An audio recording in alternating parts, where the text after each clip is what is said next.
By the time you watch this, we'll be about a week or so away from South Africa beginning what I am absolutely certain this time is a World Cup winning campaign. But right now, enjoying some African sunshine. And Coach Ottis Gibson, this is just another reminder of why coming to South Africa was a pretty good call. It certainly is, you know. Here at Serengeti Golf Course, I've never been. I've heard a lot of good things about it, so I'm looking forward to the day. The course you might not know, but the country you're familiar with from some time back. Take us back to your early days in South Africa and what that was like for Ottis the cricketer.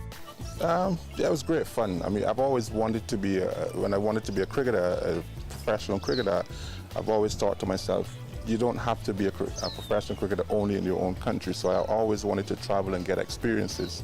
And then when I got the opportunity to come to Border in 1991, 92, I jumped at it. So I played 3 years for Border, then I played 2 years in Kimberley. Kimberley was fantastic for me. You know, I was sort of not sure where I was going with my cricket. I'd just been sort of dropped from the West Indies team. Still wanted to play a little bit more.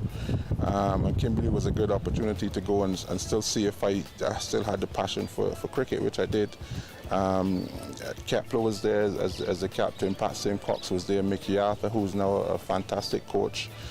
Coach in Pakistan at the moment, he was there as well, and we had some good young cricketers coming through as well. And everybody asked me why Kimberley, but I really enjoyed my 2 years in Kimberley, and we won the Standard Bank One Day Cup, I think it was, and then I had 1 year here in Joburg at the Lions. You know, so 6 seasons in South Africa taught me a lot about the country. And then when I've come back to be the coach now, it seems a little bit bizarre, but it's worked out perfectly. You know, I've got a lot of understanding of the cricket landscape in the country, the cricketers and stuff like that, and it's been a really good experience for me so far. Whenever we see you as a coach, now it doesn't matter what's happening, you're always kind of a very calm figure, and it's an image we have of a lot of people from the Caribbean, very relaxed people.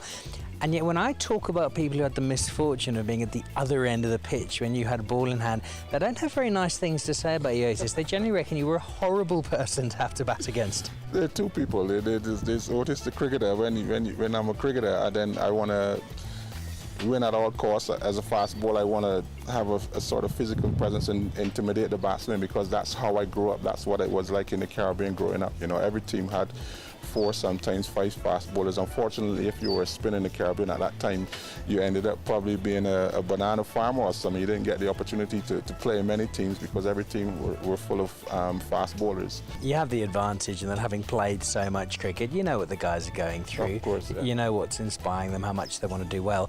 When you go back to your own playing days, who were the guys who really inspired Ottis Gibson? Who were the role models when you were starting out your career? Well, Malcolm Marshall was my biggest. He's my hero in cricket. He was a champion, and the thing about him for me was that he was such a nice guy as well. You know, so I can remember I was playing an under-19 sort of trial match for Barbados and the 19s, trying to get into the team. I'm bowling and I see Malcolm Marshall standing at the side of the boundary, so I'm thinking, wow, I'm going to try and impress him even more. So I tried to bowl even faster. And I was bowling no balls like this. And he said to me, you know, you're bowling really fast, but you can't get wickets with no balls. You need to sort that out. And then he helped me with it.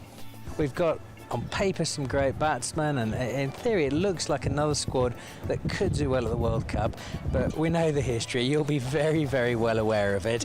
What magic are you working, Ottis Gibson, to ensure that we're okay at this World Cup? I'll tell you what I'm trying to instill into the players. My calmness is what I'm trying to instill into the players. We like, and you rightly said, we've got the talent. You know, we had a good series against Pakistan. The other thing that we have got is a fantastic leader in Faf. The one thing I do know about Faf is that he will stay calm, and then that his calmness will sort of rub off on the other guys around him. We quite simply want South Africa to finally win a World Cup. The talent's there. We've got the all-star coach. So once we're done with some golf later on today, and I've taken lots of money off you, you can make that money back by winning the tournament, getting a nice big bonus, and making South African cricket fans as happy as they will ever have been. Thanks for talking. Well, good luck, coach, and thank you. Thank you. Ottis Gibson, South Africa, the World Cup. This is going to be our year.